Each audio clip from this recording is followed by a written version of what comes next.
Fala, galera! E aí, beleza? Sejam bem-vindos a mais um encontro do Nefi. E, galera, mês de março é um mês super especial aqui no Nefi. É o mês da galera da ABC2, Associação Brasileira de Cristãos na Ciência. E é uma associação que inspirou muito a criação do Nefi, tá bom? Eu já fiz parte do grupo de direito da ABC2, tá bom? Da minha amiga Gabriela Encarmo, esposa do Gesiel, do querido Lucas Viana, do Matheus também, Mendonça. Então, a ABC2, nós temos muito carinho por essa associação. E hoje nós estamos recebendo aqui Matheus Nóbrega, da ABC2 Campinas, ele que é estudante de engenharia elétrica aí pelo Instituto Federal de São Paulo e também estudante de teologia no Seminário Evangélico Avivamento Bíblico. E hoje, galera, o Matheus está aqui para falar para nós sobre um tema muito importante, que é doutrinas fundamentais. Tem um texto do Matheus no Medium, que é excelente, e aí a Manu me mostrou, e eu já li e falei, não, precisamos trazer o Matheus aqui para o Nefi, para o Matheus transformar esse texto em palestra, em aula, para falar conosco, porque realmente é muito legal. Então, é um prazer para nós termos o Matheus aqui conosco. E, galera, se você ainda não segue o Nefi nas redes sociais, por favor, seguem a gente, né, lá no Instagram, @Nefi Estudos, e também no canal do YouTube, Núcleo de Estudos Fé Inteligente. Fiquem ligados aí em toda a nossa programação. Se você ainda não faz parte também do nosso grupo de participantes no WhatsApp, é só você deixar o seu número com DDD no direct do nosso Instagram, tá bom? Lá você fica por dentro da nossa agenda de reuniões e também você interage com os demais participantes, participa das reuniões que nós promovemos lá também, tá bom?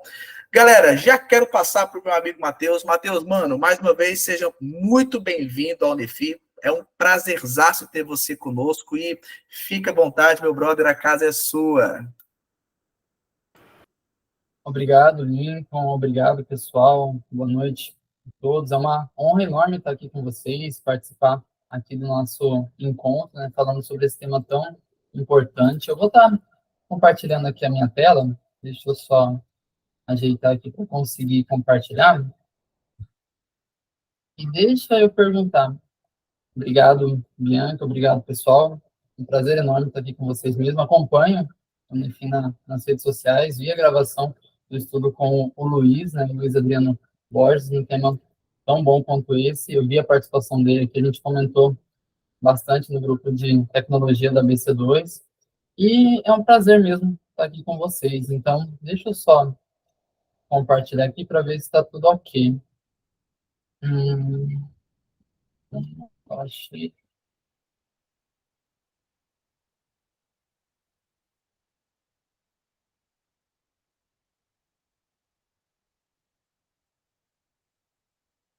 Acho que saiu, né? Eu compartilhei ela. Acabou saindo.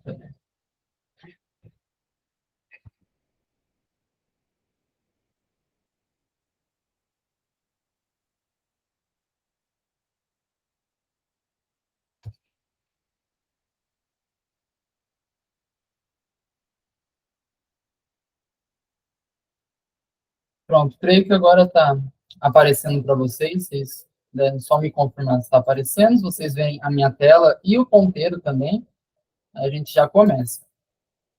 Perfeito, mano. Aqui estamos vendo normal sua tela aqui. Tá bom, então. Eu vou estar iniciando. Então, a gente vai falar hoje, né, a respeito desse tema de doutrinas fundamentais.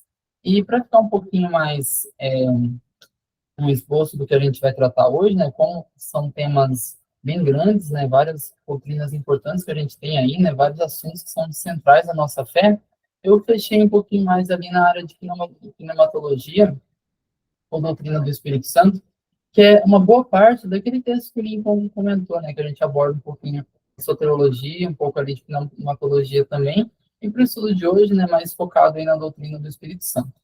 O texto e a apresentação aqui, ela vai ser dividida em 3 partes.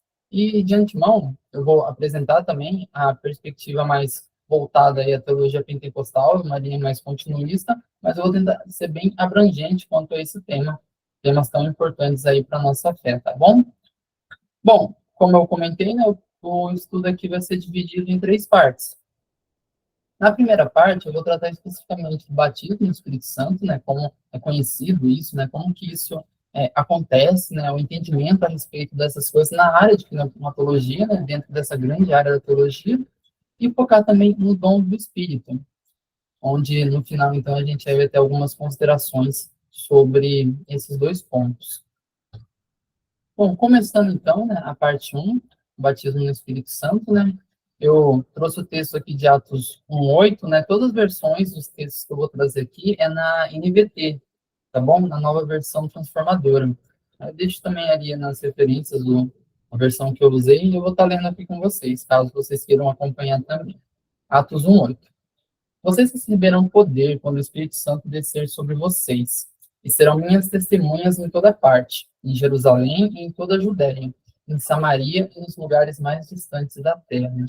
Bom, o texto de Atos 1:8, ele mostra, então, o batismo no Espírito Santo, o que era essa promessa, o que iria acontecer com os discípulos recebendo, então, essa promessa do próprio Cristo, que falou ali no capítulo 1, no versículo 8 do livro de Atos. Então, com base nesse texto, o batismo no Espírito Santo ele é, então, um revestimento de poder para a proclamação do Evangelho, conforme o texto diz, e serão minhas testemunhas em toda parte.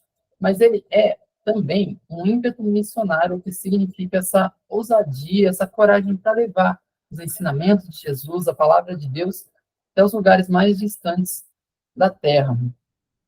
E, por fim, ele é uma capacitação espiritual, visto que se trata de um poder que provém de Deus e não de nós mesmos, é um poder do céu. Conforme Lucas 24:49, Jesus Cristo vai falar exatamente isso. Olha, envio a vocês a promessa de meu Pai, mas fiquem na cidade de Jerusalém, até que sejam revestidos do poder do céu.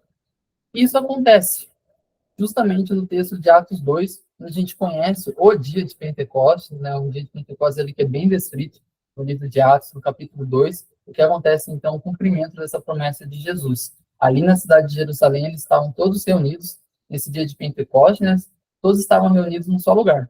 De repente, veio do céu um som como de um poderoso vendaval, e encheu a casa onde eles estavam sentados.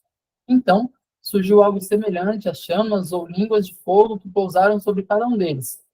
Todos ficaram cheios do Espírito Santo. Começaram a falar em outras línguas, conforme o Espírito os habilitava. Atos 2, esse texto que nós acabamos de ler, todo o capítulo 2 do livro de Atos, vai narrar o nascimento da igreja. Ok, mas a gente tem que levantar alguns pontos antes de afirmar que Atos 2 narra o nascimento da igreja. A igreja ela nasceu com Jesus Cristo, ponto, como um dos resultados de sua obra. O que acontece ali em Atos 2 é que a igreja ela recebe vida por meio do Espírito Santo de Deus. E a partir, então, desse momento ali, em Atos 2, a igreja ela começa a pregar poderosamente as palavras de Jesus Cristo, e o evangelho ele começou a se espalhar. Judéia, Samaria, até os lugares mais distantes da terra. Então, o que a gente traz ali? Que a partir desse dia de Pentecostes, por volta ali do ano 30 depois de Cristo, a igreja ela ganhou vida por meio do Espírito Santo e começou a propagar-se e a aumentar no mundo inteiro, conforme o poder e a orientação desse mesmo Espírito que os capacitou. Vejam só, o que a gente vai ter ali em Atos 2? Algo bem comum, que é falado em várias doutrinas que a gente dá uma olhada, fala que a manifestação de línguas em Atos 2. Isso é fato, o texto diz isso. Mas as línguas que se manifestam, os dons que manifestam ali, não há manifestação de glossolalia ou de línguas estranhas, conforme a gente conhece, ouve bastante, né? Em Atos 2. O que acontece ali é a manifestação do Espírito Santo caracterizada pela xenolalia, ou, isto é, falar em outros idiomas e dialetos.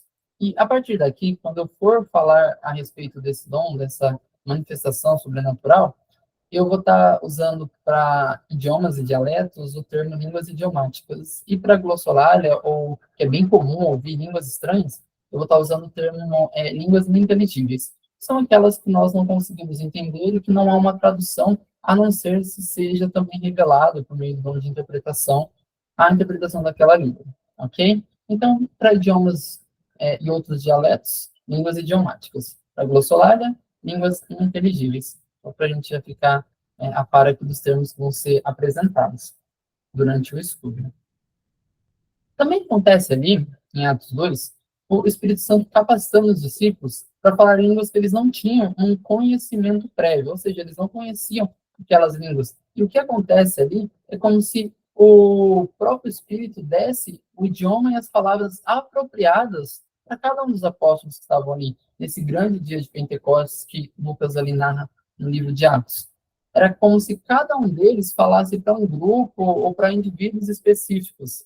E depois ali, então, a gente tem o discurso geral, que vem a multidão por meio de Pedro, falando que aquela manifestação ali em Atos 2 também era o cumprimento de uma promessa do profeta Joel, lá do Antigo Testamento, no capítulo 2, nos versículos 28 e 29, que diz o seguinte: Então, depois que eu tiver feito essas coisas, derramarei meu espírito sobre todo tipo de pessoa.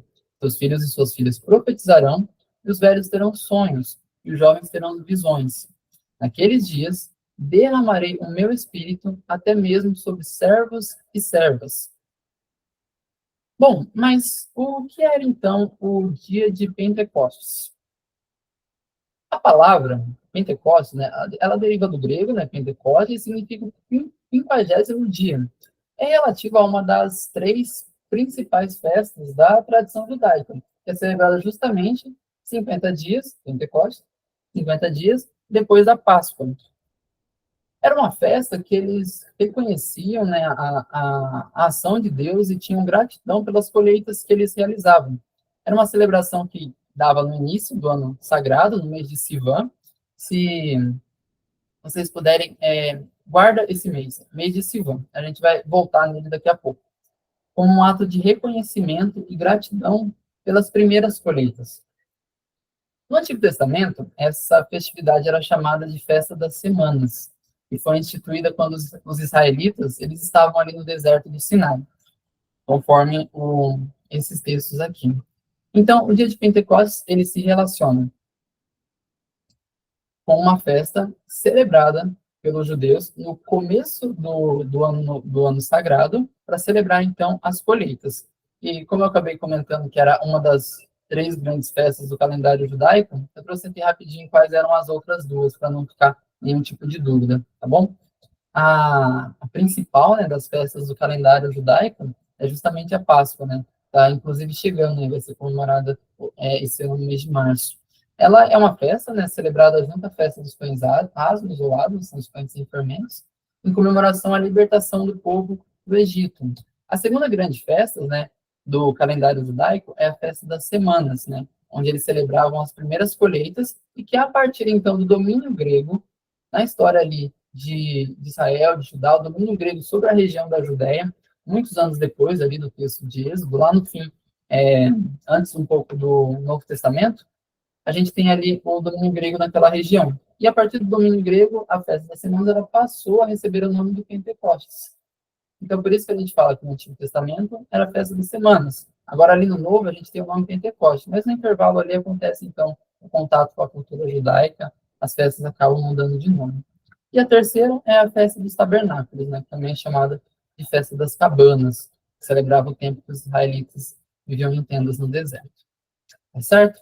Então, portanto, aqui, né, para a gente fechar essa resposta, que era o dia de Pentecostes, ele se refere a uma festa celebrada anualmente pelos judeus, em celebração às primeiras colheitas. Ok. Essa é uma citação do André Heinck, está ali nas referências também, eu vou estar lendo ela aqui para vocês.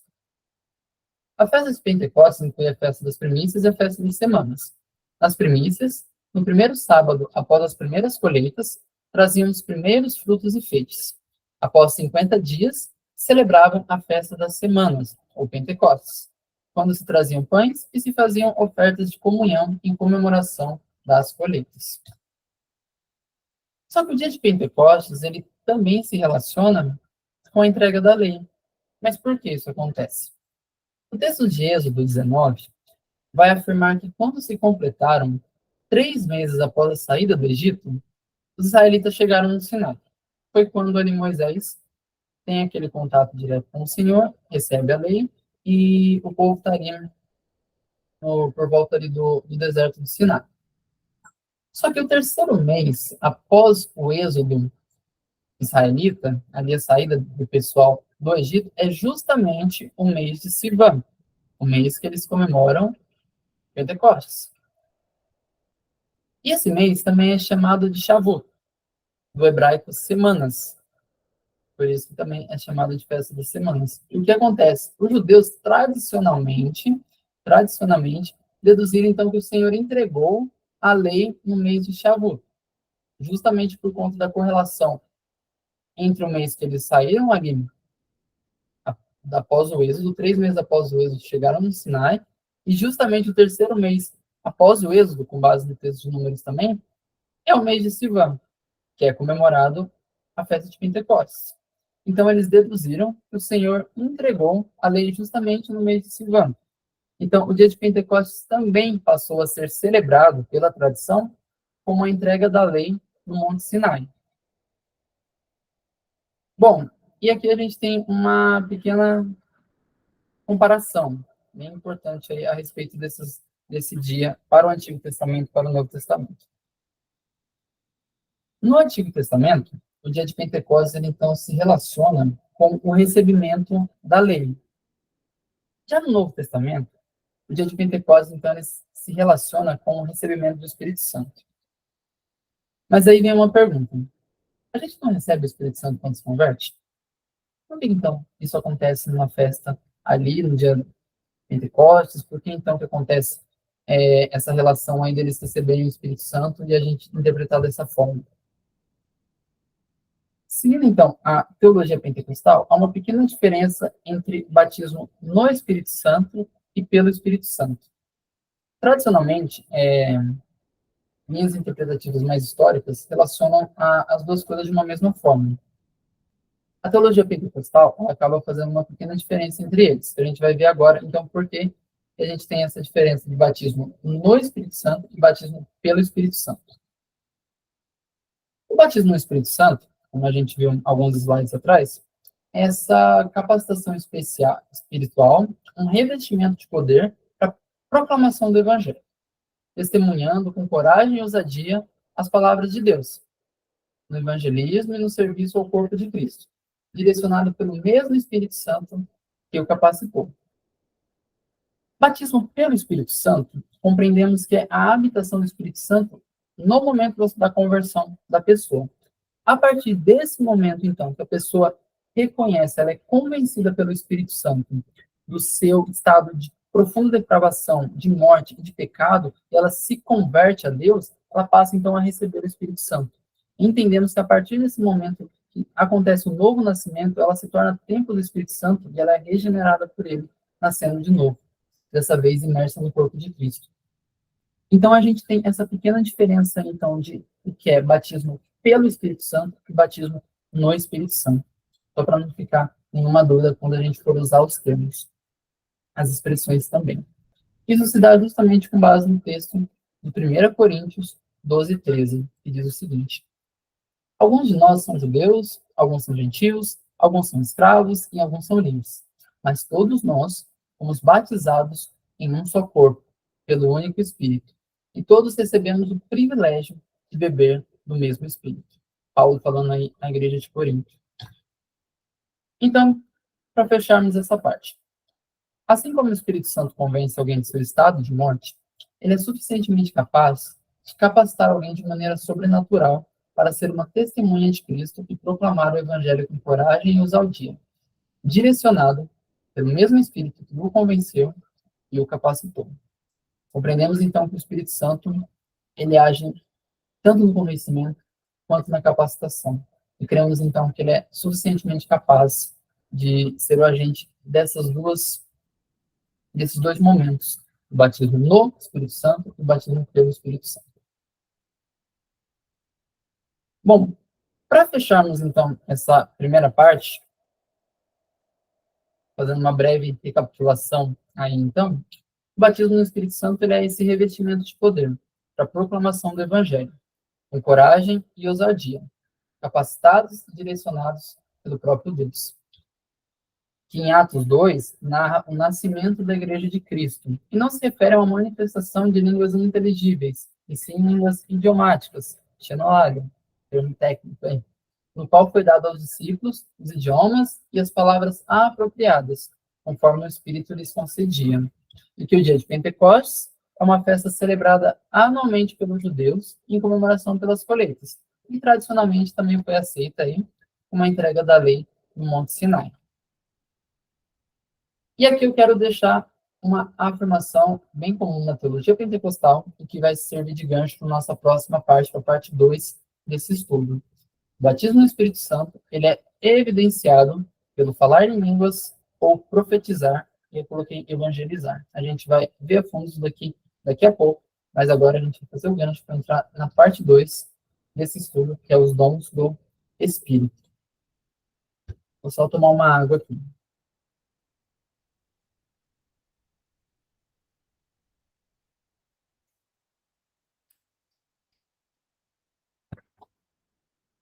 Bom, os textos mais comuns, né, que falam aí a respeito de dons são 1 Coríntios 12, Romanos 12 e Efésios 4. Então, com base nesses textos principais, entendemos que os dons do Espírito, eles são graça, e eles significam esse favor, essa dádiva de Deus. E ela é concedida através do Espírito Santo, de forma sobrenatural, a cada um conforme ele desejar.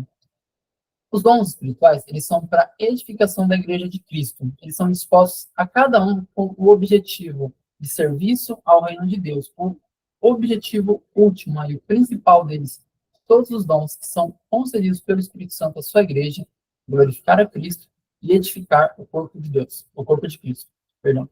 É glorificar a Cristo e edificar a Igreja. Esse é o objetivo último de todos os dons que a gente vai ver aqui nessa segunda parte. Temos também, né, numa perspectiva continuista, que os dons eles são para a Igreja de Cristo nos dias atuais, assim como eles foram para a Igreja no primeiro século. Então, acreditamos, né, que essa capacitação do Espírito Santo, essa dádiva, essa graça derramada sobre a Igreja, é tanto para os dias de hoje, como foi também para a Igreja do primeiro século. E aí, numa questão mais didática, os dons eles são classificados em 3 tipos. Primeiro, os dons pessoais, são os dons que Deus concede de forma individual e com a função de edificação pessoal, para o serviço no reino. O segundo, dons ministeriais, que são os dons concedidos para aperfeiçoar o cristão, para a obra do ministério e também a edificação do corpo. Os dons ministeriais eles estão diretamente relacionados com os ministérios mais ativos dentro da igreja, como pastor, mestre, profeta, evangelista, são os ministérios mais ativos. E também aos dons de manifestação, também concedidos para a edificação da igreja, só que eles envolvem, né, a manifestação direta do poder e da presença de Deus. Vamos começar, então, pelos dons pessoais. Texto de Romanos 12. Porque pela graça que me é dada, digo a cada um dentre vós que não pense de si mesmo além do que convém. Antes, pense com moderação, conforme a medida da fé que Deus repartiu a cada um. Porque assim como em um corpo temos muitos membros, nem todos os membros têm a mesma operação, assim nós, que somos muitos, somos um só corpo em Cristo, mas individualmente somos membros uns dos outros. De modo que, tendo diferentes dons, segundo a graça que nos é dada, se é profecia, seja ela segundo a medida da fé, se é ministério, seja ministrar, se é ensinar, haja dedicação ao ensino, ou o que exorta, use esse dom em exortar, o que reparte, faça-o com liberalidade, o que preside, com cuidado, o que exercita misericórdia, com alegria. Então, com base no texto que nós acabamos de ler, os dons pessoais eles são distintos, que mesmo embora não tenhamos os mesmos dons, nem as mesmas funções, tendo em vista aí a característica pessoal desses dons, nós somos membros uns dos outros. O que quer dizer que, embora os dons sejam pessoais, eles não são individuais. Nenhum dom é para benefício próprio, e sim para a edificação do corpo de Cristo e serviço ao reino de Deus. Os dons pessoais, então, eles são profecia, ministério ao serviço, ensinar, exortar, repartir ou contribuir, presidir ou liderar e o dom de misericórdia. Nesse primeiro momento aqui, vamos passar pelas três, né, classificação dos dons, né, de forma mais abrangente, sem entrar muito no detalhe de cada um deles, que queria passar esse panorama geral para vocês. E agora, os dons ministeriais, com base ali no texto de Efésios 4.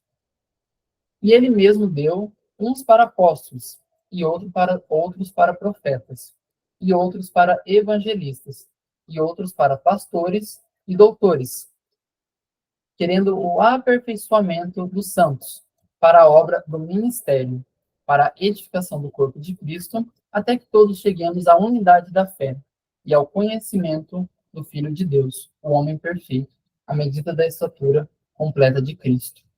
Então, com base nesse texto que nós acabamos de ler, os dons ministeriais, eles são para aperfeiçoar os santos, para a obra do ministério e para a edificação do corpo de Cristo. Eles são diretamente ligados, né, conforme comentamos ali no início, aos ministérios mais ativos na igreja, que envolvem, os quais envolvem as pessoas capacitadas e separadas pelo Espírito Santo para o exercício ministerial, para o trabalho e para o serviço. Talvez os dons ministeriais eles sejam uma lista de dons mais fáceis de decorar ou de lembrar, porque eles são apenas 5, né? Apóstolos, profetas, evangelistas, pastores, doutores ou também chamados de mestres, né? O texto de Efésios 4, então, ele é classificado aí como os dons ministeriais. E por último, né, a gente tem a classificação dos dons de manifestações, com base aí no texto de 1 Coríntios 2, 12, do 2 ao 7. Ora, se há diversidade de dons, mas o Espírito é o mesmo. E há diversidade de ministérios, mas o Senhor é o mesmo. E há diversidade de operações, mas é o mesmo Deus que opera tudo em todos. Mas a manifestação do Espírito é dada a cada um, para o que for útil. Porque a um, pelo Espírito, é dada a palavra de sabedoria, ao outro, pelo mesmo Espírito, a palavra da ciência, e a outro, pelo mesmo Espírito, a fé, e a outro, pelo mesmo Espírito, os dons de curar, e a outro, a operação de maravilhas, e a outro, a profecia, e a outro, o dom de discernir os espíritos, e a outro, a variedade de línguas, e a outro, a interpretação das línguas.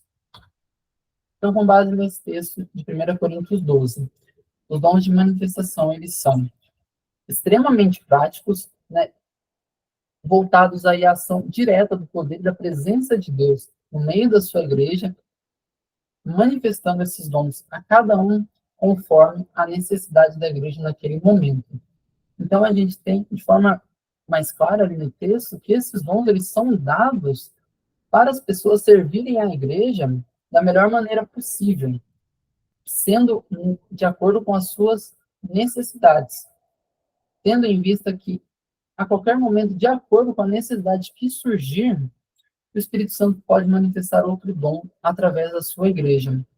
Os dons de manifestação, eles envolvem de uma forma mais direta a ação de Deus e a presença dele no meio do seu povo para que eles recebam algum dom, a dádiva do Senhor para serviço ao reino de acordo com a necessidade daquela igreja. São dons extremamente práticos para o que for útil naquele momento. É uma lista de dons um pouco maior. E aqui a gente vai ter palavra de sabedoria, palavra de ciência, fé, dons de curar, dons de operação de maravilhas, profecias, discernimento de espíritos, variedade de línguas e também a interpretação de línguas. Algumas linhas teológicas, né, acreditam que os dons eles cessaram após o período apostólico. Outras acreditam que apenas os dons de manifestação, que são esses que envolvem uma ação mais direta de Deus, cessaram a partir de um certo tempo. Outra linha teológica, a qual eu adoto, né, continuista, acredita que os dons eles são, né, para a igreja nos dias atuais, assim como foram para a igreja no primeiro século, como foi para a igreja ali, descrito no livro de Atos, para a igreja primitiva. Então, abordando aí de uma forma mais abrangente, a gente tem essas linhas de interpretação a respeito da continuidade dos dons. Mas aqui, eu gostaria de voltar, então, àquela afirmação que a gente fez no comecinho e gastar um pouquinho mais de tempo para falar a respeito disso daqui. O batismo no Espírito Santo é evidenciado pelo falar em línguas ou profetizar, evangelizar. A gente vai entrar no detalhe em cada um deles. Eu só vou tomar um gole de água, tá tudo bem por enquanto? Vou fazer algum comentário?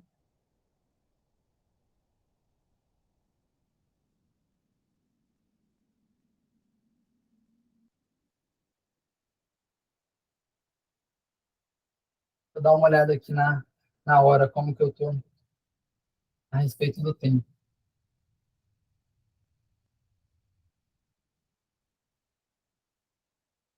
Certo.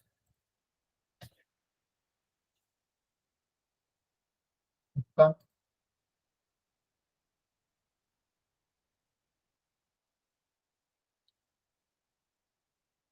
Bom, uma breve é, explicação a respeito do que a gente tem como ou falar em línguas. A gente viu que ele é um dos dons de manifestação. São aqueles que o Espírito Santo capacita, né, o cristão para o serviço ao reino e a obra, né, uma ação ali mais direta do Espírito Santo. Então, falar em línguas, ele é um dom de manifestação, o qual capacita o cristão para a proclamação do evangelho, ao falar em outros idiomas e também em línguas inteligíveis, edificando o cristão para a obra e serviço ao reino. E o profetizar, né, o dom de manifestação, a gente acredita, né, tem que ele é um dom que se refere a uma proclamação do evangelho de uma forma real e intensa, mais coragem, mais ousadia, por isso eu coloquei profetizar barra evangelizar, para a gente sempre lembrar dessa proclamação do evangelho de uma forma real e intensa, com coragem, com ousadia. Então, mais uma grande dúvida que surge é o que é, então, o falar em línguas, né? O que que isso quer dizer? Como vimos, é um dom de manifestação, né? Que são ali concedidos pelo Espírito Santo para o serviço na igreja, de acordo com as suas necessidades, mas cremos que não há um dom maior que os outros. Então, alguns exageros podem acontecer ao falar que esse ou qualquer um outro dom é o maior dos dons. Mas Paulo não fala isso. Paulo não quer que as pessoas venham a buscar os dons para seu próprio proveito. A gente viu que o dom, alguns dons, embora sejam pessoais, eles não são individuais para minha própria edificação. Todos os dons, eles são para serviço ao reino de Deus. O fim último dos dons é edificar a igreja de Cristo. Então, a gente crê também que não há um dom maior que o outro. Paulo deixa isso muito claro em todos os textos que ali a gente vai ver. Então, o falar em línguas, ele também não é o maior dos dons. Ao mesmo tempo que Paulo afirma isso, ele também fala para buscar os melhores dons. Mas o que seria isso? São aqueles dons que serão úteis naquele momento para a edificação do corpo de Cristo. E o dom de línguas, assim como todos os outros, provém do Espírito Santo. Esse dom não é fruto da imaginação ou de algum exagero que a gente pode ver por aí, ou críticas que acabam aparecendo a respeito desse dom. Ele, de fato, provém do Espírito Santo, e Paulo deixa muito claro que ele é um dos dons de manifestação que pertencem aí à Igreja de Cristo. A partir de aqui, nesse ponto que eu comentei que eu queria gastar um pouquinho mais de tempo com vocês, a gente vai estar colocando algumas afirmações, né, algumas proposições. E a primeira delas é que existem algumas evidências do falar em língua no Novo Testamento e nenhuma delas proíbe a prática. Vejam só, no presente, né, quando o texto ali estava sendo elaborado, os autores bíblicos, inspirados pelo Espírito Santo, registram várias manifestações do falar em línguas. Tanto Paulo como Lucas e o próprio Jesus Cristo, conforme a gente vai ver daqui a pouco, falam a respeito dessas coisas, falam a respeito desse dom. E como cremos, né, de uma perspectiva mais continuista, no período ali do primeiro século, bem como na história do cristianismo, principalmente após o movimento pentecostal, esse dom é evidenciado várias vezes na história da igreja, bem como essa prática, e também é presente nos demais períodos da história. Eu coloquei uma referência no final, mas um livro publicado pela minha igreja, não sei se vai dar para ver aí na câmera, não sei se aparece certinho para vocês, mas está nas referências desse slide, que é o Milagre de um Avivamento, escrito pelo pastor Aloysio Rodrigues da Silva. Ele conta um pouquinho, né, da história do dom de línguas, né, do dia de Pentecostes até os dias atuais, fala ali do movimento pentecostal, busca as raízes desse movimento, então é interessante para ver também a, a ação desse dom ao longo da história. Eu coloquei ali nas referências para quem quiser depois. E temos alguns textos base que falam a respeito dos dons de língua. 1 Coríntios, o próprio livro de Atos, Lucas e inclusive ali o texto de Marcos também.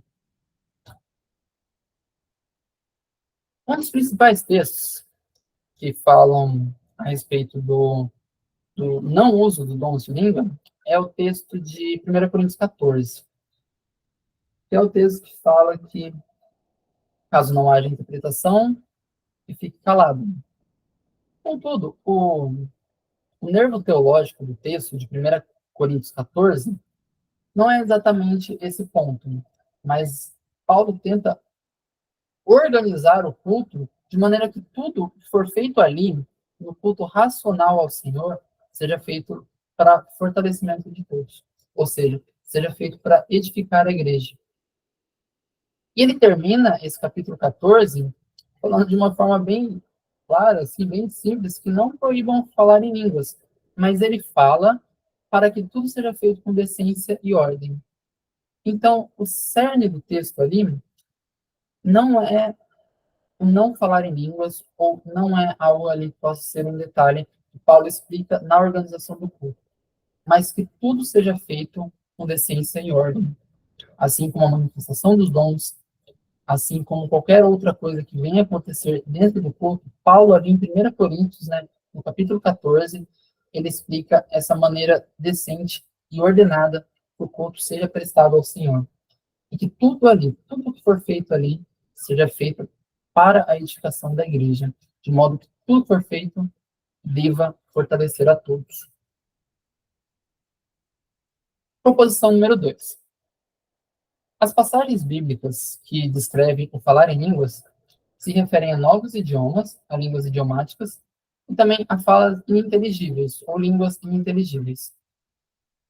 A gente tem que a expressão utilizada ali pelo apóstolo Paulo, em 1 Coríntios, é a expressão laleoglossais, para designar falas ininteligíveis inspiradas pelo Espírito. A gente tem ali que Paulo, ele não está se referindo, quando ele usa esse termo, a línguas idiomáticas, a idiomas previamente conhecidos, a dialetos previamente conhecidos, não. Paulo ali, ele está se referindo, né, de uma forma mais direta a falas inspiradas pelo Espírito Santo. Então, o que nós temos aqui? Quando Paulo usa essa expressão, Lalel glossais, ele está falando exatamente a respeito de línguas ininteligíveis.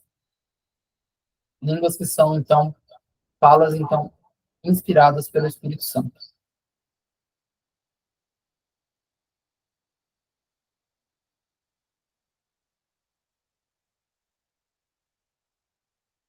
Uma das evidências para isso é que justamente Paulo fala ali na sequência que há uma necessidade de intérprete. Paulo afirma a necessidade da interpretação quando essas falas ininteligíveis acontecem ali no culto, e ele não está falando a respeito de alguém que conhece esse idioma. Não, ele está falando justamente de uma interpretação que provém de um outro dom, que é o dom de interpretação de línguas. Então, quando Paulo usa esse termo para falar de línguas inspiradas pelo Espírito Santo, uma das evidências para isso também é que Paulo fala que há necessidade de intérprete que tenha o dom de interpretação de línguas. Não alguém que conheça o idioma, mas alguém que também seja capacitado do Espírito Santo para isso. Proposição 3. A expressão usada por Lucas em Atos, no capítulo 10, no capítulo 19, é a mesma expressão usada por Paulo em 1 Coríntios 12 e no capítulo 14 também, que é a expressão laleo glossais. Essa expressão é a mesma que Lucas usa para definir manifestações de glossolalia. Aí a gente não está mais falando de línguas idiomáticas, mas sim de línguas inteligíveis. A expressão que Paulo usa também. Então, Paulo e Lucas, eles descrevem o mesmo fenômeno. Ambos estão ali, ambos os textos e ambos os escritores, inspirados pelo Espírito Santo, estão falando a respeito do mesmo fenômeno. E ambos os textos narram um discurso inspirado associado com adoração e pronunciamentos proféticos. Guardem isso também, adoração e pronunciamento profético. Bom, esse ponto aqui é interessante. Vou tomar uma água.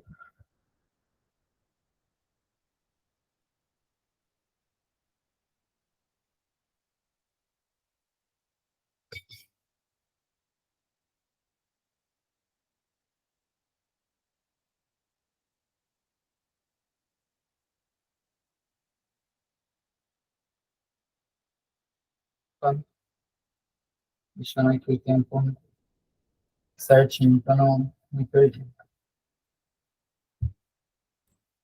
Bom, embora essa afirmação aqui, o terceiro quadrinho aqui, embora não haja nenhuma evidência direta do falar em línguas no Antigo Testamento, muitos teólogos relacionam o texto de Números 11, do 24 ao 30, com esse fenômeno.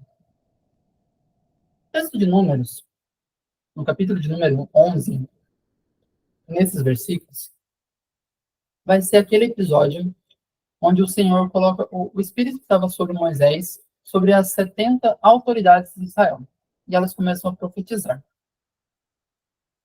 Muitos autores creem que esse profetizar das 70 autoridades no texto de Números é uma manifestação do Espírito Santo, ali no Antigo Testamento, com o falar em línguas inteligíveis.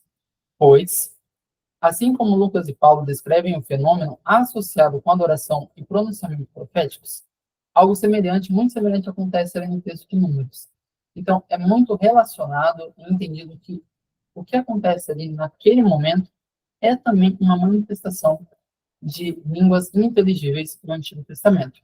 Por isso que eu falei que, embora não haja nenhuma evidência direta, pois o texto não afirma de uma forma direta isso, mas é relacionado, com base nos textos de Coríntios, de Atos, que o texto de Números fala a respeito desse mesmo fenômeno que Paulo e Lucas descrevem. Em Atos 10, 44 a 46, a gente vai ter aquela passagem da conversão de Cornélio. Diz o seguinte, do versículo 44 a 46. Enquanto Pedro ainda falava, o Espírito Santo desceu sobre todos que ouviam a mensagem.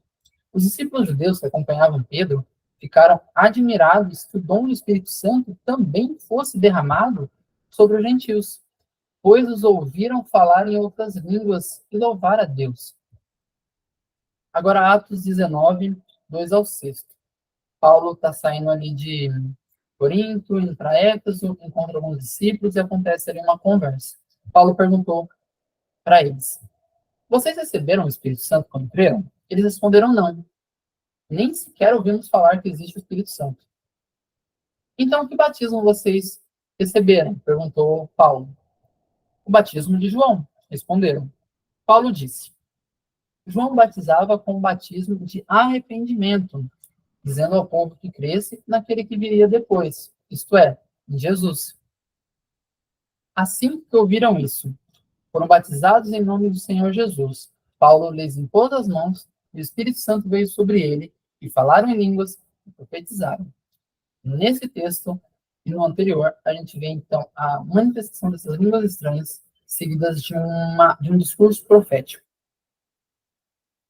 E para concluirmos então com relação àquele ponto no texto de Números, veja só, um pequeno aí paralelo entre os dois textos de Números 11 e do Novo Testamento ali com a passagem de Lucas. No Antigo Testamento, então, o texto de número 11, 24 ao 30, as 70 autoridades israelitas profetizaram quando o Senhor colocou sobre eles o Espírito.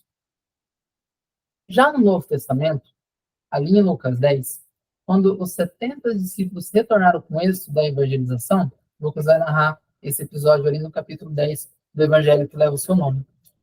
Jesus, cheio de alegria pelo Espírito Santo, louvou a Deus. Esses dois textos têm uma série de paralelos, mas o principal é que Lucas parece associar com essa fala de Cristo o mesmo discurso profético por meio do falar em línguas presente no livro de Atos. Cremos que o autor do Evangelho de Lucas e de Atos é o mesmo autor, né? A gente até segue ali a teologia lucana quando fala desses dois livros. Então, com base associando esse paralelo que há nos dois textos, do Antigo e do Novo Testamento, Lucas parece, então, associar essa fala de Cristo, cheio de alegria pelo Espírito Santo, louvou a Deus, esse ato de adoração de Jesus Cristo. Eu pedi para vocês guardarem, falar em línguas, ele acompanha um ato de adoração, um discurso profético. Então, Lucas parece associar ao mesmo discurso profético, por meio do falar em línguas presente no livro de Atos, a essa fala de Cristo. Um paralelo interessante aí para ver a manifestação da língua, das línguas inteligíveis, né, do falar em línguas. Só que mais um detalhe é que Lucas parece estabelecer Atos capítulo número 2 como um modelo, o qual o falar em línguas é um tipo especial de profecia. Lucas vê o falar em língua como um tipo especial de discurso profético, ou seja, um tipo de profecia.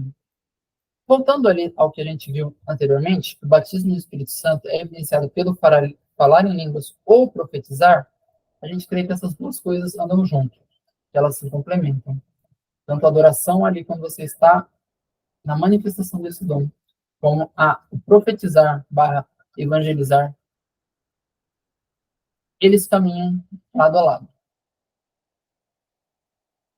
Lucas parece associar diretamente esse falar em línguas com profecia. Vejam só, falar em línguas está associado diretamente com profecias em cada uma das 3 passagens que Lucas narra esse fenômeno no livro de Atos. Atos 2, 10 e 19. Um outro ponto é que, em todos esses textos, embora hajam manifestações diferentes, termos utilizados de forma diferente, há ali o mesmo espírito. Em Atos 2, no versículo 4, Lucas utiliza o termo glossa, o mesmo utilizado em Atos 10 e 19. Mas para quando está falando ali de Atos 2, por isso que nós afirmamos que em Atos 2 ali há uma manifestação de línguas idiomáticas, de xenolalia, Lucas está utilizando o termo grego dialectos, que fala de línguas previamente conhecidas, de dialetos, não necessariamente de falas ininteligíveis. Por isso que o falar em línguas, ele é tanto línguas idiomáticas quanto línguas ininteligíveis. Então, embora haja no texto de Atos manifestações diferentes, há um mesmo espírito. Lucas parece estabelecer Atos 2 como um modelo, no qual falar em línguas é um tipo especial de discurso profético. Em Atos 2, né, que é um resumo do que a gente acabou de falar, em Atos 2, Lucas estabelece um modelo e uma ligação direta da manifestação do Espírito Santo com o cumprimento da promessa de Jesus. Da mesma maneira que relaciona a manifestação do Espírito Santo em Atos 2 com falar em línguas em outras partes do livro de Atos, colocando então Atos 2 como um modelo dessa manifestação do Espírito Santo. Proposição número 5. Assim como todos os dons, as línguas ininteligíveis também edificam. Em um primeiro momento, ela gera maior intimidade da pessoa com Deus, uma relação profunda com Deus, evidenciado pela oração, pela adoração, pela leitura da palavra de Deus. Mas o objetivo final de todos os dons é a edificação do corpo. Então, com essa capacitação especial, a pessoa ela é apta à proclamação do evangelho com coragem e ousadia, trazendo aí maior sensibilidade, uma maior comunhão com Deus, com o próximo, um fortalecimento da sua fé. E isso, com o objetivo último, gera a unidade do corpo de Cristo, visto que todos os dons servem para edificar a igreja, onde o Espírito Santo distribui os dons como ele quer, Então, se há manifestação desse dom, embora Paulo fale que também é para edificação própria, a gente vê que os dons ali utilizados, quando a pessoa coloca em prática, recebida essa dádiva do Espírito Santo, o fim último dele é edificar a igreja. Então, os dons de língua, assim como todos os outros dons, ele tem o objetivo de edificar a igreja, glorificar a Cristo, edificar a igreja, e assim como os outros dons de língua também edificam. A última proposição, para a gente caminhar aí para algumas considerações, é que o falar em línguas e profetizar, eles não estão restritos ao período apostólico apenas, mas possuem um papel contínuo na vida da igreja. A gente vê isso porque Lucas, perdão, descreve de maneira bem clara esse dom e deixa a entender que ele era tanto conhecido como praticado na igreja desde o seu nascimento. Então, todas as referências que Lucas colocou ali no livro de Atos, todas as referências ali que Lucas parece ter associado quando escreveu o próprio evangelho, relacionando esse dom, elas não podem ser menosprezadas. Há um dom ali sendo descrito e evidenciado.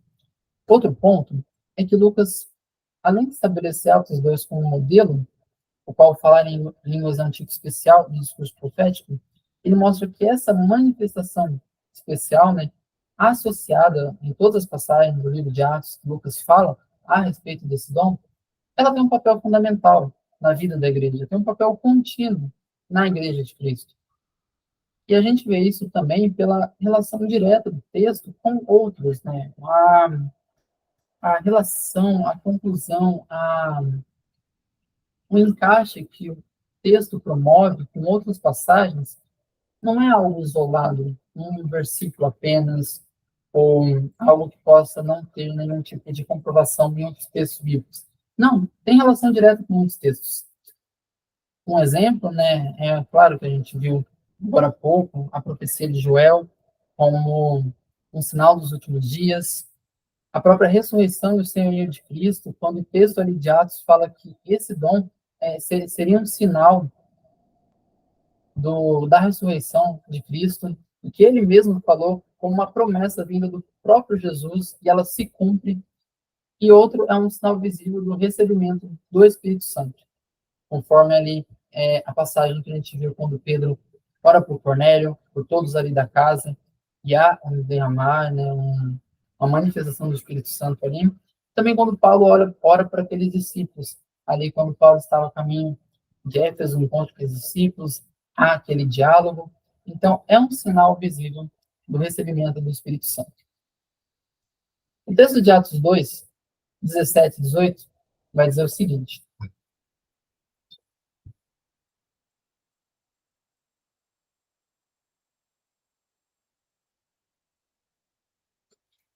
nos últimos dias, disse Deus, derramarei meu espírito sobre todo tipo de pessoa. Seus filhos e suas filhas profetizarão.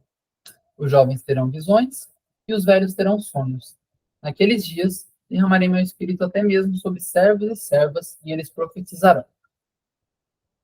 Para fecharmos, então, essa segunda parte, uma olhada no horário, essa segunda parte dos dons do Espírito. A gente crê, então, que os dons do Espírito, eles são um ato de graça e amor de Deus, capacitando os cristãos para o serviço ao reino, por meio dos dons que provêm do mesmo Espírito que opera tudo em todos, tendo como fim último, como o objetivo principal de todos os dons, glorificar a Cristo e edificar a igreja. Vimos também que o batismo no Espírito Santo ele é evidenciado pelo falar em línguas ou profetizar. Uma vez que revestido desse poder para a proclamação do Evangelho, o batizado é seguido pelo falar em línguas ou o profetizar no sentido de evangelizar de uma forma real e intensa, com coragem e ousadia. E que o dom de línguas é um dos dons de manifestação. Não é o maior dos dons, assim como nenhum outro, mas é um dom de manifestação o qual se refere a línguas idiomáticas ou ininteligíveis, sendo também um tipo especial de discurso profético, como vimos ali nas relações que Lucas, na teologia lucana, né, fala e apresenta, relacionado com a edificação da igreja, proclamação do evangelho. Assim como os outros dons, o dom de línguas também é um dom para edificação da igreja e do corpo de Cristo. Nesse momento aqui, eu gostaria também de fazer algumas considerações, e quando a gente olha para doutrinas, olhamos para a teologia, podemos escrever que ela é o estudo de Deus, teologia é o estudo das coisas de Deus, só que teologia, ela também é algo que vai muito além de nós. Teologia é essa definição de um professor, que teologia é conhecer a Deus o quanto ele se revela a nós. É o estudo da revelação que Deus faz a respeito de si mesmo, dos seus propósitos, das suas obras. Ou seja, ela é algo que transcende até mesmo o que nós podemos entender. Isso não é um convite para não fazer teologia, muito pelo contrário, é um convite para compreender. E a teologia é Deus se revelando a nós. Nós conhecendo Deus, o quanto ele se revela a nós, o quanto ele se faz conhecido. E um dos pontos também muito importantes para quando a gente vai tratar de assuntos um pouco mais doutrinários, que talvez haja aí várias linhas de interpretação, a gente tem que evitar esse espírito bélico, uma vez que teologia ela se escreve a lápis. O Bibo comenta bastante disso em seus podcasts, né, que teologia se escreve a lápis. Que embora Deus seja, era e sempre será o mesmo, a nossa interpretação a respeito da teologia, daquilo que Deus se revela a nós, pode mudar. Eu não estou querendo fazer nada subjetivo aqui. Há doutrinas, há pontos caros e fundamentais e absolutos da palavra de Deus. Ponto. Há outros termos, voltando aqui para um outro lado, há muitas coisas que nós estamos entendendo, muitas coisas que nós estamos buscando compreender, muitas coisas que vamos estar desenvolvendo, estudando e conhecendo. Então, a nossa interpretação pode mudar. E que o principal é que o propósito dos dons, quando Deus distribui, quando o Espírito Santo distribui a cada um, é para edificar a igreja, é para gerar unidade, é para que tudo isso seja feito para glorificar o nome do Senhor. Então, evitando, né, qualquer tipo de conflito, o propósito dos dons é glorificar a Cristo e edificar a igreja. Então, fica aí um pedido que usemos tudo para o bem de todos, até que alcancemos a unidade da fé e o conhecimento do Filho de Deus. Eu usei de capa inclusive no texto, aqui na apresentação, eu usei de capa esse palíndromo, quadrado ou quatrato Sator, que era um símbolo de fé, né, dos primeiros séculos aí do cristianismo. Do lado, qualquer lado que você olhar para ele, ele vai estar falando, você vai conseguir ler a mesma frase, as mesmas palavras. Sator, Arepo, Tenet, Ópera, Rotas, de trás para frente também, Sator, Arepo, Tenet, Ópera, Rotas, daqui para lá, daqui para cá, enfim. É um palíndromo usado como um símbolo da fé cristã nos primeiros séculos. E por que eu usei ele aqui? Que, embora nós tenhamos interpretações, às vezes até bem distintas a respeito de vários pontos da fé, é o Criador. Eu não falei a tradução, né, desse palíndromo, eu estou falando essas palavras aqui como se a tradução estivesse aqui embaixo. Né? Não tem uma definição clara de cada palavra dessa, né? Eu, pelo menos nunca vi, as referências que eu acabei utilizando. Mas essas palavras juntas, elas trazem uma expressão mais ou menos assim. Fala que o Criador, o autor de todas as coisas, maneja ou cuida com destreza, ou maneja com cuidado, tudo aquilo que ele criou. Sator, Arepo, Tenet, Ópera, Rotas. O Criador, autor de todas as coisas, maneja com destreza aquilo que ele criou. Eu usei ele justamente para mostrar que, embora nós tenhamos posições, interpretações, visões a respeito da criação do Senhor, é ele que define todas as coisas. É o Criador que maneja com destreza, que apresenta, que cuida, que zela daquilo que ele criou. Teologia é o quando Deus se revela a nós, quando nós conhecemos Deus na maneira que ele quer se revelar. Novamente, isso não é um convite para não fazer teologia. Isso é justamente um convite para se fazer teologia. Porque Deus é um Deus que se revela. Deus é um Deus que quer se fazer conhecido. Então, quando nós se dispusamos, ou quando nós estamos dispostos a conhecer esse Deus, ele é um Deus infinitamente maior de tudo aquilo que a gente pensa, do que a gente pode compreender, mas é um Deus que se revela. Então, fazer teologia, conhecendo mais esse Deus que quer se fazer conhecido, é um grande convite de Deus para a gente. Que a gente se debruce, cresça na graça e no conhecimento desse Deus. Pois todas as coisas vêm dele, existem por meio dele e são para ele. A ele seja toda a glória, para sempre. Amém. Romanos 11, 36. Aqui eu deixo algumas referências bibliográficas para quem quiser dar uma olhada depois. Tem um link do texto no Medium também, quiser dar uma olhada. Alguns grupos que, pela graça de Deus, eu faço parte, né? Tivemos aí o Luiz, da Associação, também faz parte da Associação Brasileira de Cristão na Ciência. Lá a gente estuda a relação entre fé e ciência, o diálogo entre esses dois campos. Não é o escopo da apresentação, né, que foi mais aí voltado a doutrinas. Na ABC2, os campos de estudos são outros, né, que é essa relação entre fé e ciência. A Associação Brasileira aqui é o link do grupo nacional, da própria Associação Nacional, quiser acessar o site para dar uma olhada, tem bastante coisa, temos vários grupos temáticos, vários grupos locais, tenho a honra de fazer parte do grupo local da ABC2 em Campinas, há bastante tempo, é um grupo que é muito caro para mim, gosto muito de fazer parte dele, atuo ali na, na liderança com mais algumas pessoas, faço parte desse grupo também, dando os estudos, também participando, fica aí o convite para nos conhecer. Falando mais direto com o que foi o estudo do dia de hoje, tem um canal bem legal no Instagram para vocês conhecerem, aí que fala de teologia pentecostal, que aí sim vai ser voltado ao escopo do que foi a apresentação de hoje, que é o Instagram do Ortodoxia Pentecostal. Tem vários posts, textos, vídeos, tem uma live também bem interessante falando sobre os temas que nós abordamos hoje. E fica aí o convite também para vocês conhecerem o Instagram desse projeto, né, de divulgação da teologia pentecostal.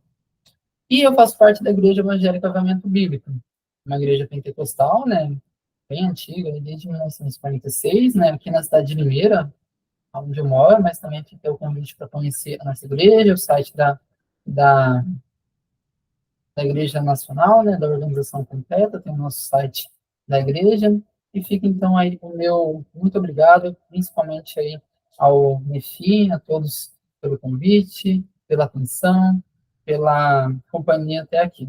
Muito obrigado mesmo.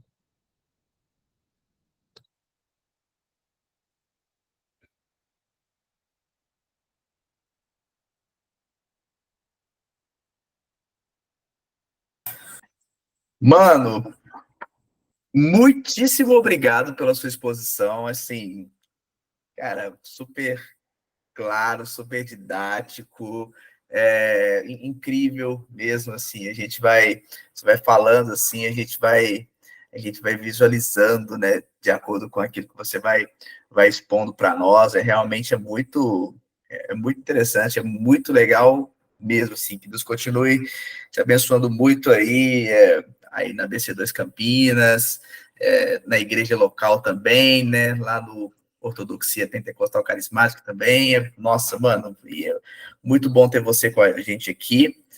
Pessoal, temos perguntas. Se você quiser fazer sua pergunta, pode levantar sua mãozinha e abrir a sua câmera e seu microfone, ou então, se você quiser deixar sua pergunta aqui por escrito, pode colocar aqui no chat que a gente faz perguntas, a gente faz as perguntas aqui, tá bom?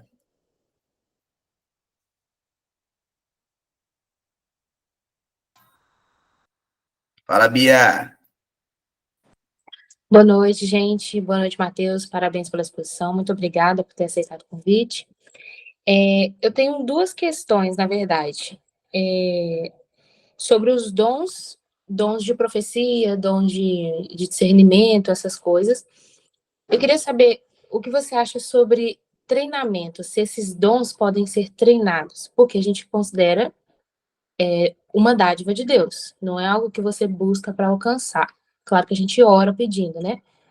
Mas eu sinto que às vezes há um dilema nisso, porque eu tenho muito essa questão da profecia, né? E hoje eu lido de uma forma diferente do que eu lidava antes. Às vezes faltava sabedoria, e vieram algumas pessoas e me aconselharam quanto a isso. E eu considero que eu fui treinada. Mas, ao mesmo tempo, tem muito cursos de. Como é que eu posso dizer? Literalmente ensinando a profetizar. E aí eu fico meio assim, gente, como que a gente pode treinar uma pessoa em relação aos dons? E se é que pode treinar? Fez sentido a minha pergunta? Claro, claro. Obrigado, Bianca, pela pergunta. Eu acredito que, uma vez que Deus concede o dom àquele que busca, ou da forma que o Espírito Santo convém dar esse dom à pessoa, ela deve sim desenvolvê-lo, mas da maneira que ela recebe o dom, e uma das coisas que faz com que você tenha certeza do seu dom é justamente a comunidade que você está inserida, se ela olha e vê que você possui aquele dom, porque é justamente para aquela comunidade que Deus te deu aquele dom. Uma das coisas mais bonitas que Deus fez, quando Ele concede dons à sua igreja, é fazer com que o dom que talvez eu precise, eu não venha receber, mas o meu irmão ali vá. Então, eu vou ter que chegar nele para pedir uma oração, algo assim, enfim, mas quando você busca aquele dom, Deus te concede, o Espírito Santo concede aquele dom à pessoa, é importante que ele venha a se desenvolver, que ele venha a conhecer também os textos que falam a respeito desse dom, seja feita uma apresentação clara a ele, que ele possa ser vocacionado da sua liderança, ele possa ser instruído ali pelas suas lideranças também a respeito do uso daquele dom. Então, sim, é necessário que ele venha a ser instruído quanto a isso. Mas agora tem o outro lado também, como se por muito treinar você fosse receber esse dom. Eu já não acredito muito que isso possa venha a acontecer de uma maneira que não seja pelo Espírito Santo, não seja Deus concedendo aquilo a alguém. Porque pode ser que você venha a estudar muito, a buscar muito, a orar muito, Deus te conceder? Claro que pode. Eu não posso limitar a ação do Espírito Santo àquilo que eu consigo compreender ou aquilo que eu quero que seja dessa forma. É possível, sim, que você venha a receber após um tempo que você fica ali se dedicando a isso, estudando, buscando, mas você se formar de uma maneira natural, tendo cursos e treinamentos a respeito de dom de profecia, isso é muito perigoso, tem que tomar muito cuidado a respeito disso. A gente tem muita coisa na internet que a gente vê por aí, tem que tomar cuidado. Então, é importante que, uma vez que a pessoa recebeu, curou, recebeu o dom do Espírito Santo, concedeu a ela esse dom, ele venha assim a ser aperfeiçoado, que ele venha a ser utilizado na sua comunidade local, que as pessoas que estão ali nessa comunidade, suas lideranças, as pessoas que estão em volta, venham a ver esse dom em você, você venha a desenvolvê-lo sim, com base em treinamentos, em estudos bíblicos aprofundados, nos textos que falam sobre isso, mas quanto a treinamentos, que você vai ficar muito tempo a respeito, buscando isso de uma maneira, entre muitas aspas, natural, tem que tomar muito cuidado a respeito disso. Respondeu a pergunta, Bianca? Eu acabei falando bastante coisa, mas... Não, mas respondeu sim. Porque não é algo que eu concorde, é porque tem muito essa coisa de escolas de profetas, tudo mais, e Tem. tive algumas experiências, eu não vou contar aqui, né, porque vai gastar muito tempo, mas com profecia, com manifestação demoníaca, algumas coisas assim, que eu cometi alguns erros e precisei receber alguns conselhos, e algumas pessoas que até me ajudaram falaram, você tem que entrar numa escola de profetas, você tem que entrar numa escola daquilo. E aí, para mim, isso é um pouco conflitante, justamente por essa questão, porque como assim? As pessoas vão me ensinar a profetizar? Como assim? Então, ainda gera esse conflito na minha cabeça. Mas não participei, fui treinando, assim, treinando na marra mesmo. Mas a pergunta respondeu? Se ainda tiver dúvida, quer fazer mais algum comentário? Sim. Tá bom. Obrigado pela pergunta. Matheus, tem uma pergunta aqui no chat da Ana Beatriz, que a pergunta dela é no sentido do batismo do Espírito Santo, né? E ela fala o seguinte: na minha infância, e ainda hoje escuto, principalmente de familiares, que o dom de línguas é necessariamente o sinal de que você foi batizado do Espírito Santo. Então, se você não fala ou nunca falou, você ainda não recebeu esse batismo e deve buscá-lo ativamente. E vai saber que recebeu no momento que você passar a falar em línguas. A Ana está querendo saber de você, com base nesse contexto, é o seguinte: qual a sua perspectiva sobre isso? E se você também souber, né, a perspectiva de outros autores, né, sobre essa questão. Bem, obrigado, Bia, pela pergunta. Bia é a nossa líder do grupo da BC2 em Campinas, também fazemos parte aí dessa caminhada. Excelente pergunta, obrigado.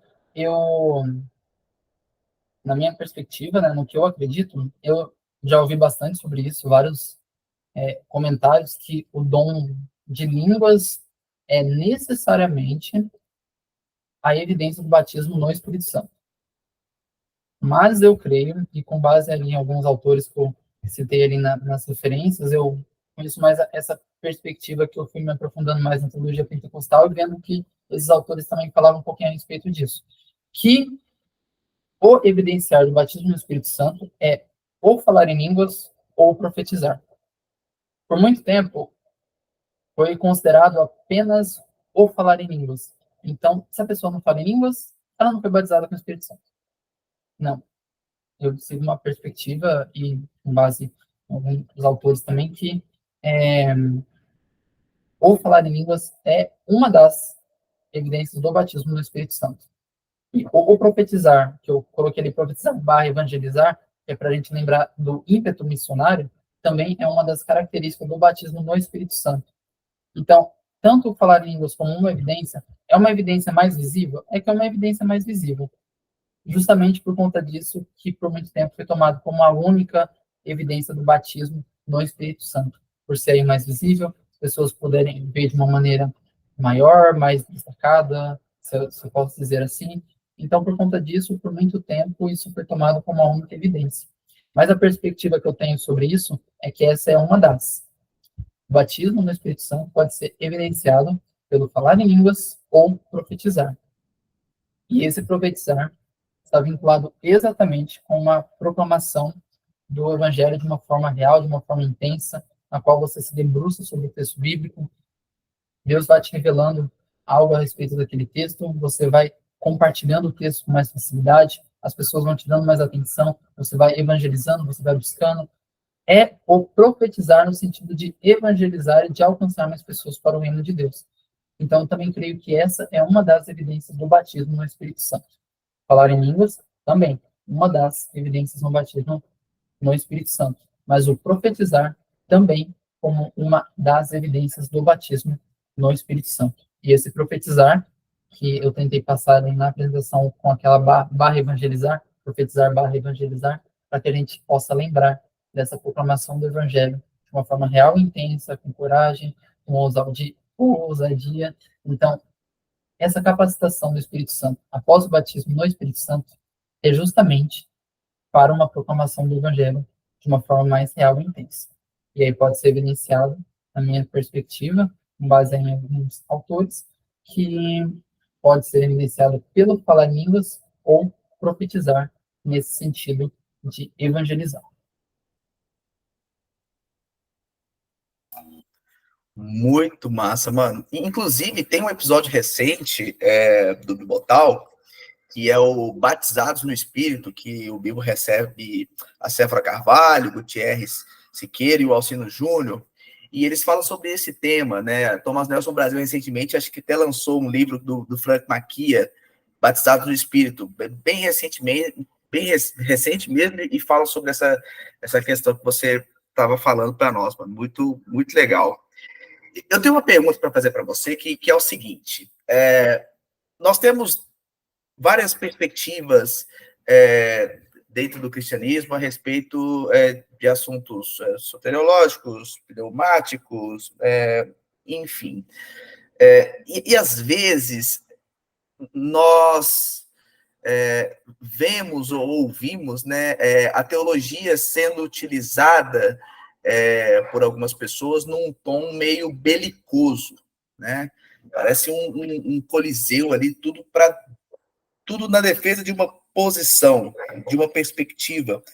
E claro, gente, nós temos que ter perspectivas mesmo, evidentemente, né? Mas como, diante de tantas perspectivas, nós mantermos essa unidade, esse diálogo, esse respeito? Eu sei que essa pergunta talvez não é uma pergunta tão direto da sua exposição, mas como há várias perspectivas sobre esse assunto que você trouxe para nós, que eu queria ouvir um pouco você sobre isso. Tá bem, excelente pergunta. A gente vê bastante discussão, debate, um tom bem bélico mesmo a respeito dessas coisas, mas eu entendo que quando a gente fala de apologética, a gente está falando de defesa da fé, não da defesa do ponto de vista. E não querendo trazer ponto de vista como algo que vai mudar, porque nós devemos ter as nossas posições de acordo com uma análise coerente das escrituras, posições doutrinárias que são honestas, posições doutrinárias que são válidas, embora elas sejam diferentes em vários pontos, elas existem e são posições honestas. A gente tem que entender que há muito também daquilo que nos une e que é aquilo que pode acabar separando em outros pontos. É claro, se a gente for pegar ali, por exemplo, o credo apostólico, por muito tempo e até hoje é tomado ali como um fundamento da teologia cristã. Aquilo ali, concordamos com toda certeza. Mas ainda há algumas sutis diferenças quanto à forma de algumas coisas. Quando vai falar ali de batismo, por exemplo. Tem perspectivas diferentes a respeito do batismo. Vai falar de soteriologia ali, um pedacinho, tem coisas sutis diferentes ali também. Então, quando a gente olhar para um campo um pouco maior, a gente vai acabar vendo que há muito daquilo que nos une do que aquilo que acaba nos separando. Se focarmos nisso, nós conseguimos manter o diálogo. A gente até pode manter aí uma conversa tendo diferentes pontos de vista para buscar o mesmo fim, que é a compreensão mais clara das escrituras, que é uma posição honesta a respeito do texto bíblico, de várias doutrinas que são caras ao cristianismo, mesmo que, embora a gente tenha aí discussões, mesmo que em discussões, não mesmo que ali a gente tenha posições contrárias, eu acredito que é possível, se a gente for olhar para um campo maior daquilo que nos une, eu acredito que seja possível manter esse diálogo de uma forma unida. E, em último caso, aí já é mais algo que eu costumo falar para mim mesmo, olhando essas coisas, eu acredito fielmente que eu vou morar no céu com irmãos de tradição diferente da minha. Então, eu tento fazer ao máximo que o tempo que eu esteja aqui, que eu possa estar com eles, que eu tenha essa unidade. E se no céu a gente vai estar junto, por que não aqui um gostinho disso? Só que eu sei que isso é difícil.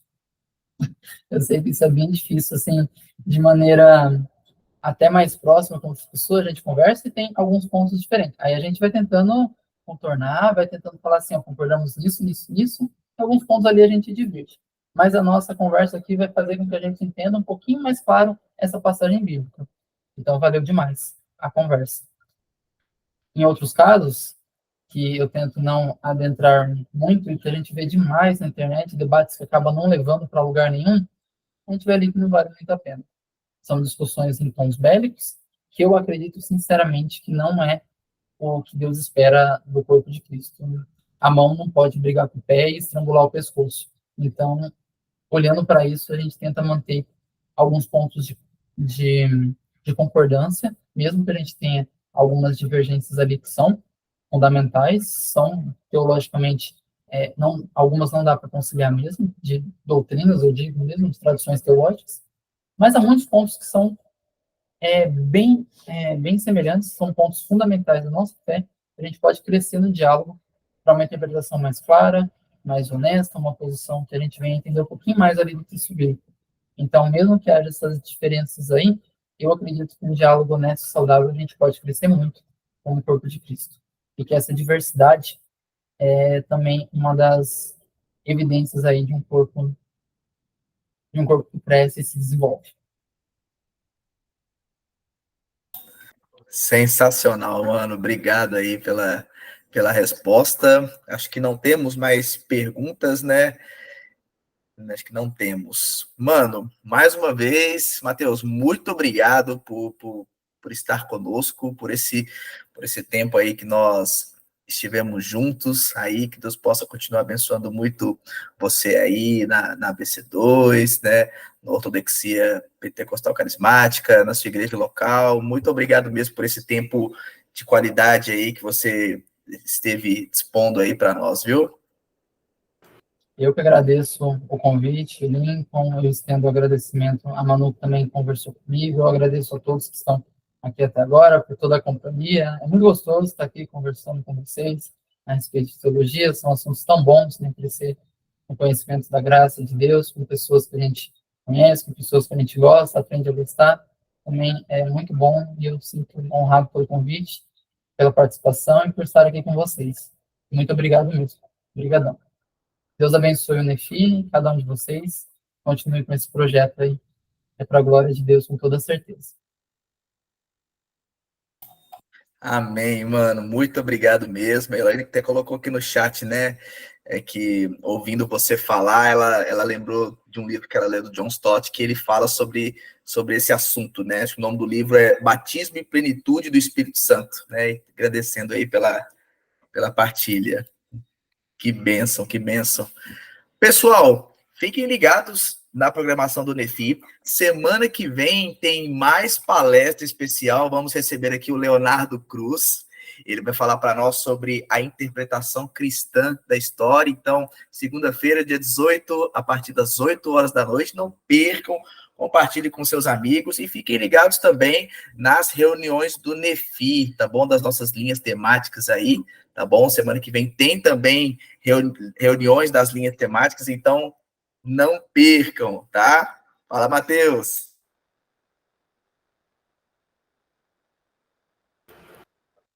Acabei clicando sem querer aqui, gente. Não, tranquilo, mano, tranquilo. Galera, a todos vocês que estiveram conosco até aqui, ao vivo, e a você que também está nos assistindo aí pelo YouTube, muito obrigado. Deus abençoe a vida de todos vocês. Fiquem ligados lá no Instagram do Nefi e aqui também no YouTube. Tá bom, pessoal? Deus abençoe a todos. Fiquem com Deus. Até a próxima. Tchau, tchau, pessoal.